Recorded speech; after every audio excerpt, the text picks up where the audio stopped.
Good morning, folks. It's nice, beautiful Friday morning, June 22. Little over a week or so till the 4th of July. Sorry for the dark view right now, entering a nice little tunnel in my city. Very near to the 4th of July and the celebration of the United States and its breakage with Great Britain, the British Empire. So, you know where to reach me up above and down below. The topic I want to talk about is drugs today. Are drugs inherently bad? I mean, there are a lot of open-minded people that consume drugs, a lot of professionals that consume drugs, a lot of educated people that consume drugs. Unfortunately, the media, the news, politicians, sometimes paint the drug topic with a broad brush, meaning they divide the people right down the middle. You use drugs, you're a bad individual. You don't use drugs, you're a good individual. And this is just a ploy by the politicians to play partisan politics. You see what I'm saying? If they divide the public in those two big, broad segments, they have a very big segment of people that will feel like they are virtuously on a higher ground and above the drug users. But I want to talk about whether drugs are actually inherently bad. I'm not talking about pharmaceuticals, though. The opioid epidemic in the United States has a lot to do with the pharmaceutical industry. And it's quite tragic that this is going on. A lot of our war vets are coming back, being given opioids. Then they get addicted to the pills. Then they start looking for something with more of a kick. They get all the way to heroin. And the results are tragic. Now, back in the 60s and in the middle of the last century,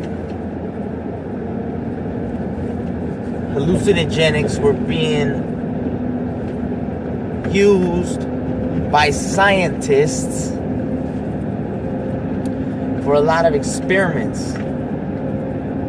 I myself have consumed salvia once. I can guarantee you it will change your life. I've only used it once, and the lessons that experience taught me, I still hold to this day. Indians in the past used drugs for many things. Medicinal purposes, rituals, religious purposes, and whatnot.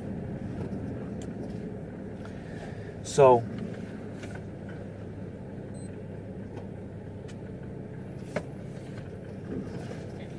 It's not that drugs are a new thing or that drugs have just been discovered. The plant where cannabis comes out of, the weed plant, was actually a crop that our forefathers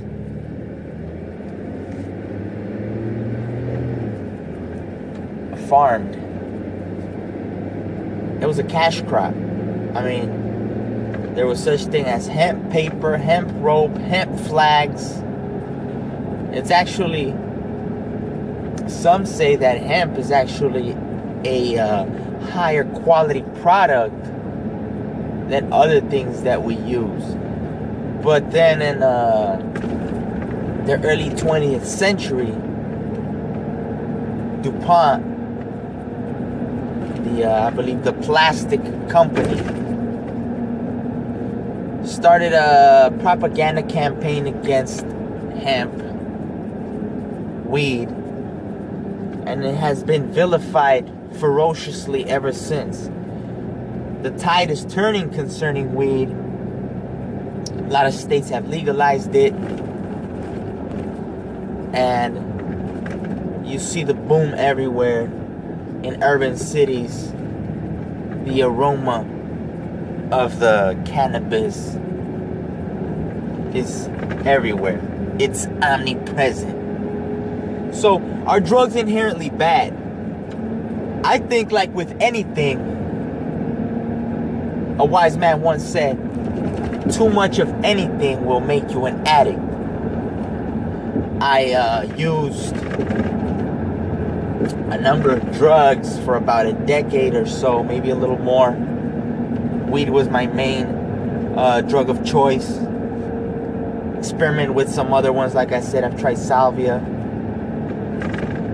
And I think it really, really depends in your upbringing and your predisposition for alterations in your and your predispositions have a lot to do with how you will react when you consume a chemical altering substance. See, I grew up in a box. I grew up in a bubble where I wasn't even allowed to go off the block to go play with my friends. I had to stay in a very close perimeter to my home, so I always had a tight leash on me, you could say. Once I tried marijuana, it's like the lid popped off the top and out jumped this other being. I felt this freedom that I never thought possible, both mentally and spiritually. However, I became addicted. I became addicted to this feeling, to this state of mind. I began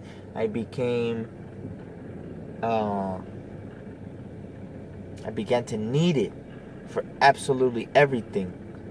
To eat, to sleep, to play basketball, to watch movies, to perform art, to play sports. It was like a crutch, okay? But it was like a crutch that I didn't need. But I didn't learn about moderation until way after.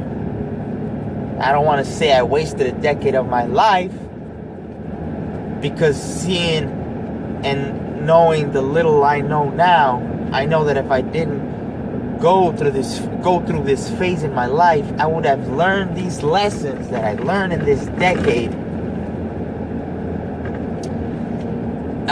in a longer time frame. So it's complicated. That's why I think it boils down to us as parents to allow our kids freedom to think, room to move, room to make mistakes. Because if they feel like they go a little outside the box of where you planted the divisions. Like, you can't go out of here, son, daughter. If they go a little off the, what's that phrase? If they go off a little off the resort, they probably feel like you're going to judge them as parents. That's how I felt, and I was judged. And so it created a cycle of me separating myself from my family more and more, just by the mere fact that I was being judged for what I did. So I don't think drugs are inherently bad. There are a lot of successful people that do use drugs, have used drugs, and know how to consume drugs in moderation. But like I said, there's been studies that actually dictate that those predisposed with schizophrenia and bipolar disorder, which I actually think has I'm sure, I am no professional by any means, but through my experience, there's maybe 2 or 3 huge factors that contribute to a couple of mental disorders. One is the diet. Our diet is super important. Sugar is like poison. Another is physical exercise.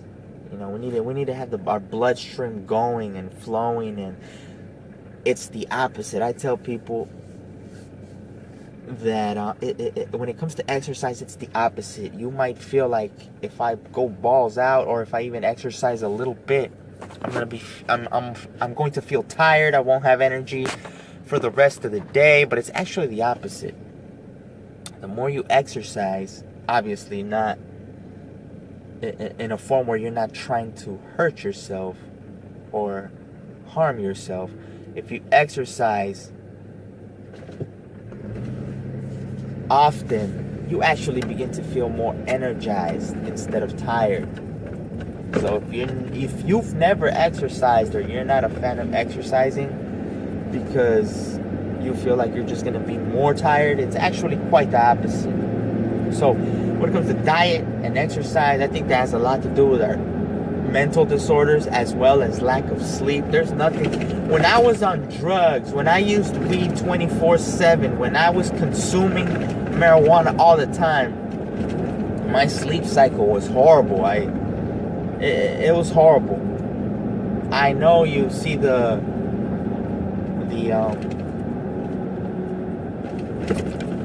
way that some pot smokers are painted, like, oh, they're lazy, all they do is sleep and eat. But see, I was in the streets. I didn't want to be home. So for me,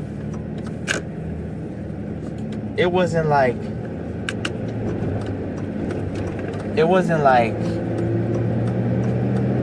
I was smoking at home, eating at home, and getting my 8, 9, 10 hours of sleep. No, sometimes I might even get 3 or 4, and back to smoking again, back to consuming drugs. So that definitely affected my psyche for a while. I don't care what you say.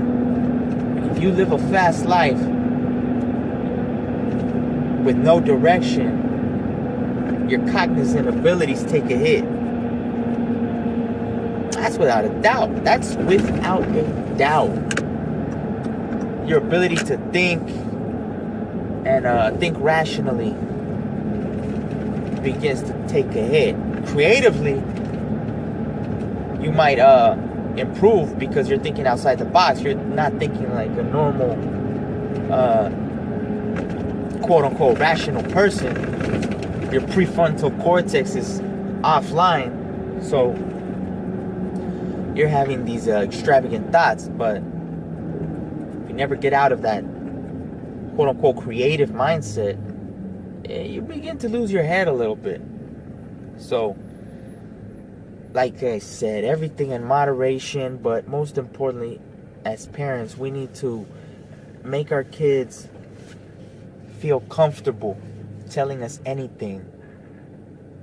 Because if the time does come when they want to experiment with substances, who knows, you might want to sit down with them and talk them through. Obviously, when they're adults, no 18, 17, 16, 15. Yeah, I know you're an adult at 18, but to be mature for certain narcotics or drugs or hallucinogenics, you need to be really mature and develop brain-wise to be able to consume some of these things. So drugs are not inherently bad, but they can definitely exacerbate negative cycles in your life. I'm not going to sit here and tell you, oh no, it's all good. You can do whatever drug you want as long as you do just a little bit. If you don't have that support at home, if you don't have that confidence to talk about your experimentation with your parents or with your peers that you look up to that are older than you, that most likely have gone through what you want to go through, you can definitely go the wrong path. Because if you have your own peers of your own age trying to direct you when they're trying to find themselves, oh boy, that's just a lot of lost people running around in circles.